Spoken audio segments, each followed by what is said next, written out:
Thank you, Jerry. Awesome.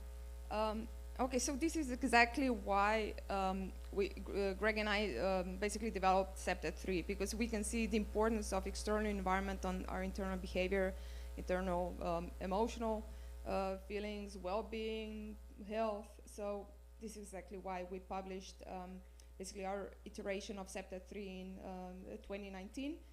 There's a QR code if you want to download this article for free, and also another article that we published last year that kind of also then elaborates on this new theoretical foundation and the principles that go into basically SEPTA 3. And yeah, so I said external behavior so importantly influences internal. You know, another reason why we decided to develop SEPTA 3 or third generation crime prevention through environmental design was also because there's so much new research that basically happened over the past 10, 20 years. So much advancement in neuroscience, also psychology. We understand how environmental psychology influences our behavior. There's the environmental crisis. We know that there's been so much talk about also the 15-minute cities and those kind of behaviors, how we plan cities. So all those kind of, all that thinking influenced our development. And we came up with the kind of the 4S principles. So we said we need to focus on sustainability, and not just in terms of environmental sustainability, but we need to think about long-term well-being of our communities, of our places, of our neighborhood specifically, because we kind of frame this within the neighborhood. So we talk about social sustainability, economic sustainability, environmental sustainability, and health sustainability. And only briefly, I want to just kind of showcase what we mean by each of the principles. So when we talk about public health sustainability, this is a lot about basically providing infrastructure. We were talking yesterday how much the environmental design, planning policies influence the way our neighborhoods are built. So having opportunities to move around, to walk around, having access to fresh produce. We also talk about, Jerry was talking about adverse childhood experience tests, so this is very important to actually identify the issues very early on, and then being able to help with some protective mechanisms, those individuals who are at potential risk of becoming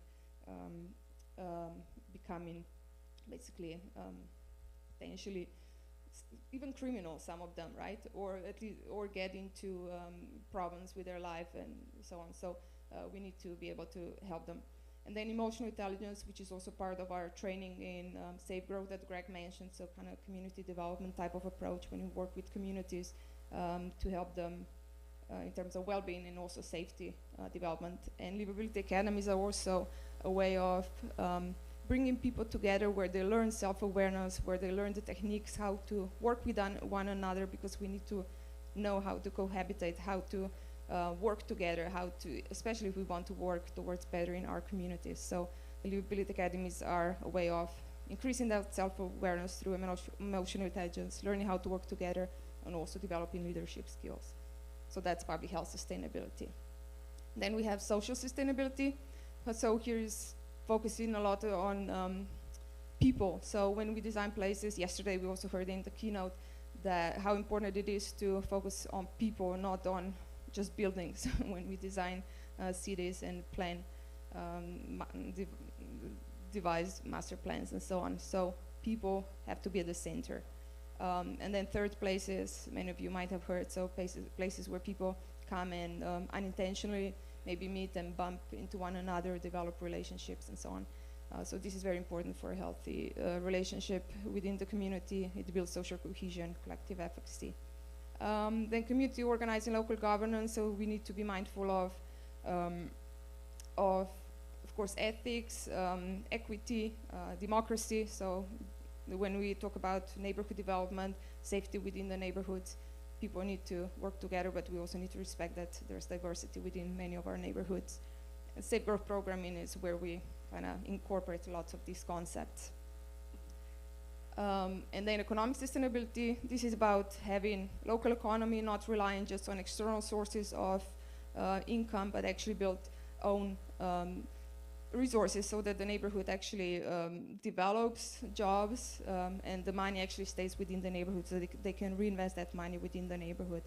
So, for example, we have an example of a Holy Grove market up there. You can see a photo that was actually after Hurricane Katrina in the Holy Grove neighborhood of New Orleans in the US. They actually developed their own marketplace where they would sell, grow and then sell, and also, of course, provide some other type of produce and fresh food for their own people, and people from outside the neighborhood would also come. So all the money actually stayed within the neighborhood. So that's amazing. And then the last one is environmental sustainability. So this is about micromobility. So those little scooters that people like to use, electric bikes and regular bikes. So being able to come to places quickly without having to always rely on cars. We know about 15-minute cities. The big development that started in Paris. So I think many cities are actually imitating that, where you can walk or use some of those micromobility options to get to places so you don't need to drive. Urban greenery, we know about the green, kind of the heat effect as well. So lack of greenery is actually very problematic, but it's also, it's been linked, all this stuff that I'm actually talking about has also been linked to kind of stressors within the neighborhood, people not having access to resources. So it provides sense of sometimes also frustration and then aggression, which can lead to crime. Or we know that, for example, greening vacant lots is also very important so that they are not then taken over by some use that we don't want to necessarily there, like drug dealing, for example. So all this actually leads to crime. And prevention of crime, of course. And yeah, so basically this is why we think that we need to kind of have this new way of thinking, not really relying just on a reductionist approach where we say this is a strategy, you need to put lights here, you need to get this installed here and so on.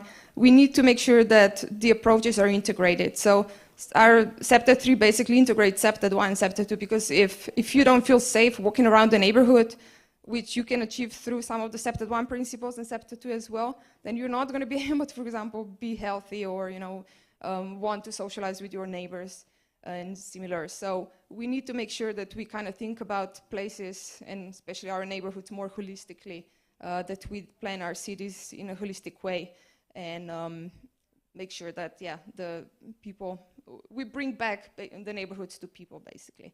So this is what SEPTA 3 is all about. It's about also creating highly livable neighborhoods and not just the basic neighborhoods that provide those basic level needs. We want to make sure that people satisfy higher level needs, higher level desires, and also increase high livability levels within our neighborhoods. So this is us. If you want to reach out, contact information, but that is it from us. So thank you very much for your attention.